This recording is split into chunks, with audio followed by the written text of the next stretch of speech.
Story number 1. When I was 14 years old, I had the big responsibility of taking my little sister, Emily, trick-or-treating. She was dressed as a witch, with a pointy hat and a broomstick she insisted on carrying. She always had a sweet tooth for chocolate, so she was more energetic than usual. Our parents trusted me with keeping her safe on this Halloween night, and I took that duty, assuring myself that everything would go smoothly. As we went on our journey down the dimly lit streets of our suburban neighborhood, the cool breeze blew the fallen leaves everywhere. It was the perfect night for Halloween, and our plastic pumpkins were ready to be filled with chocolates, gummies, and more chocolates. The flickering of jack-o'-lanterns cast eerie, smiling shadows on the sidewalks, and air was filled with the distant laughter of other children enjoying the night. Emily's tiny hand gripped mine tightly, her eyes showing her hyperactive energy. Her costume had an interesting detail like a hairy spider crawling up her sleeve. Her joy made me feel warm inside, and I couldn't help but smile, along with a bit of unease that had settled deep within my gut, worried about something happening to her behind the depths of my mind. As we walked further into the suburban neighborhood, our path took us to a house that stood out distinctly from the others. It was an old, broken-down dwelling with peeling paint and an overgrown garden that resembled a haunted forest. The windows, for the most part, were covered in darkness, but a faint flicker of a candlelight could be seen through the torn curtains. It was the kind of house that, on any other night, you'd distinctly avoid. However, I thought the house looked creepy for the holiday aesthetic. Maybe someone put a lot of effort into making it creepier than any other house, so I thought. Even with the off-putting vibes from the house, Emily still craved an adventure, expecting a reward. She walked up the creaky steps to the front door, her footsteps getting louder each time. I followed her, the sense of unease growing with every step we took closer to that strange house. The door swung open with an eerie, drawn-out creak that felt never-ending.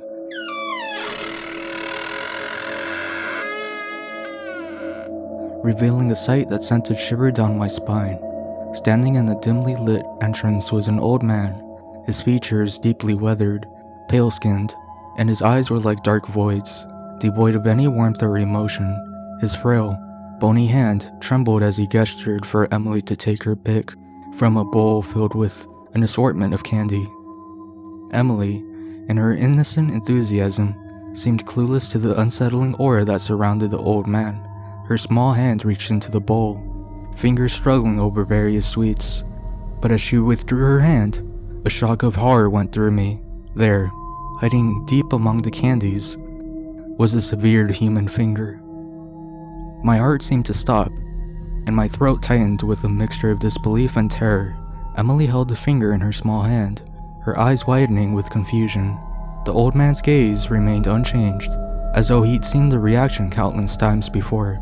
In that moment, my protective instincts kicked into overdrive. Without a word, I seized Emily's hand and yanked her away from the nightmarish doorstep. We sprinted down the street, the horror of what we had witnessed propelling us forward. I fumbled to dial 911 as we ran, my voice trembling as I reported the horrific discovery.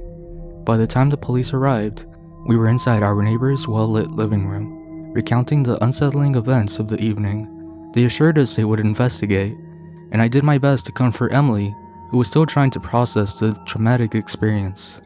In the days that followed, the neighborhood buzzed with unsettling rumors. The police had indeed discovered more than just a finger at the old man's house. They found evidence of a dark and gruesome secret that had been concealed for years. The house was sealed off with yellow tape, and the old man was taken into custody, his true identity and motives still hidden in mystery.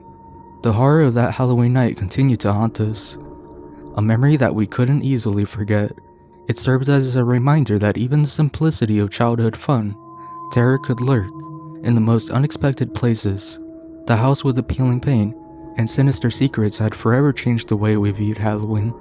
A night meant for joy and playful frights, but one that had turned into something far more sinister for us. It's the fact that everyday people you see on the street could be far from normal. Story number 2. For Halloween, my friends and I had a bonfire in the woods.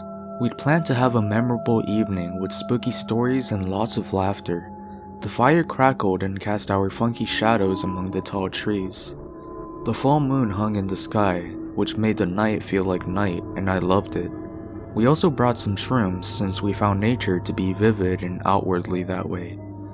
As the hours wore on, and the stories grew darker, we started to hear sounds in the bushes nearby. We thought it might be one of our friends, trying to play a prank or add to the creepy vibe. However, when the source of the sounds finally revealed itself, it wasn't any of our friends. A figure emerged from the shadows, and our laughter turned to silence as we saw the person dressed as a creepy clown.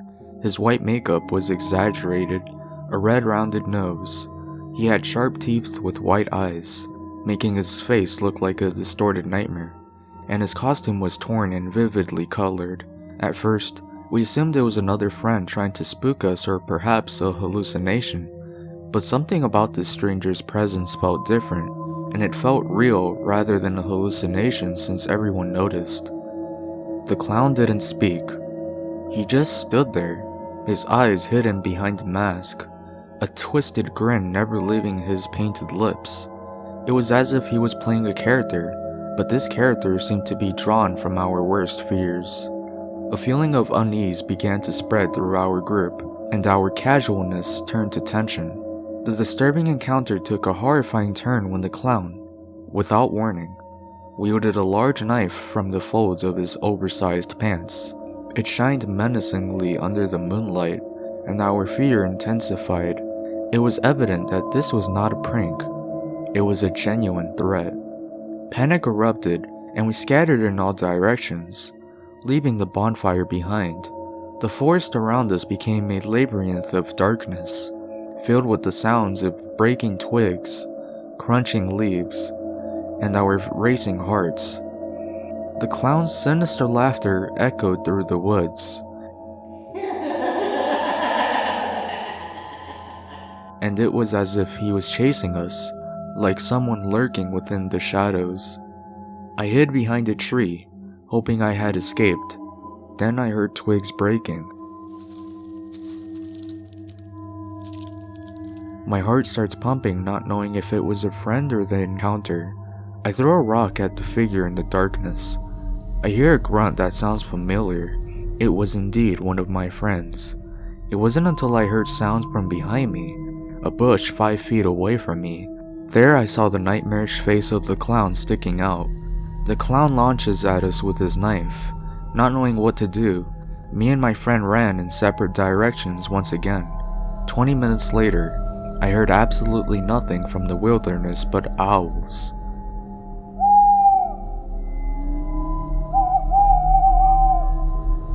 The cold night was harsh. I knew I couldn't keep running forever, so hiding in one spot was my best bet. I couldn't sleep either, not knowing if I was safe or if my friends were even alive at this point. As dawn approached, the sun was in view with fluffy clouds. Not long after, we managed to regroup after texting each other and finding our way back into the city. Our minds were scarred by this disturbing encounter. The memory of that psycho clown still haunts us, and I couldn't see clowns the same way since. Story number 3. Halloween night was great, with kids coming to the door for candy. I had spent hours preparing, decorating the house, carving pumpkins, and filling a big bowl with treats. The costumes were always eye-catching. Personally, sometimes I'd see a big dino or a burger, and I couldn't help but compliment each child's choice of costume. As the night went on, the candy in the bowl was empty, and the porch light went off, meaning that we were no longer giving out treats. I settled into the living room, feeling content and satisfied with the success of the evening. I figured a classic horror movie on TV would perfectly set the mood for Halloween night, and I craved caramel popcorn. The window outside was blowing louder than before, and I could hear distant sounds of children screaming jokingly and laughing. As the movie's tension built, I turned my attention to the window, and there I noticed a figure on the front porch. This person was dressed in a dark hoodie, and their face was hidden beneath the hood's shadow. Naturally, I assumed it might be a late trick-or-treater who had missed our previous visitors. However, something about the stranger's stillness sent a chill down my spine. I hesitated for a moment, debating whether I should go to the door to see what they wanted, but an unshakable unease made me stay back and observe from behind the living room curtains. Minutes passed with a mysterious figure remaining motionless. My initial curiosity had now transformed into a deep sense of concern. It felt as though this person's presence on the porch was more threatening than just a simple Halloween encounter. My heart began to race. Fearing the worst, I decided to call the police while running upstairs to my bedroom. I reached for my phone. My trembling fingers struggled to dial 911 as I heard the door being bashed repeatedly, followed by a pause of silence.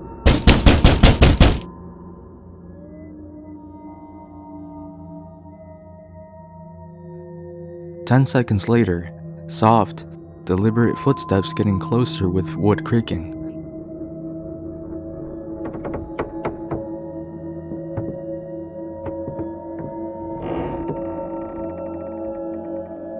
The hooded figure was approaching, intentions hidden in the darkness. Just as I made the call, my bedroom door clicked open. Panic surged through me, and I stayed hidden inside a closet, trying to make myself as unseen as possible. The intruder entered my room, their face concealed by the hood. My call with the police remained silent, their presence overshadowed by the intruders standing just feet away. The intruder moved with an unsettling confidence, like if my home's layout was well known. I felt my body frozen as the intruder's cold eyes fixed on me. In the dim moonlight filtering through the closet, the figure looked surreal, embodying my deepest fears, causing heavy sweat down my face and a rapid heartbeat. The hooded figure's gloved hand reached toward me, his fingers brushing the edge of the clothes hiding me. My heart raced, and my breaths became shallow. I had to act to protect myself. With lots of courage, I leaped out of the closet, pushing the figure by surprise. He falls to the ground, then attempts to grab my leg, so I grabbed my phone and slammed it against his skull, rendering him unconscious. Sprinting down the stairs and out into the street, where my frantic cries for help caught a neighbor's attention. The police arrived and caught the intruder as he tried to escape. As they removed the hood, revealing a young face that seemed familiar, he was actually my over-obsessive ex. This time he tried plotting his revenge, and I can't imagine what would happen if he was successful. It was a night I'd never forget, a horrifying one that shattered my sense of safety and haunted my dreams years later.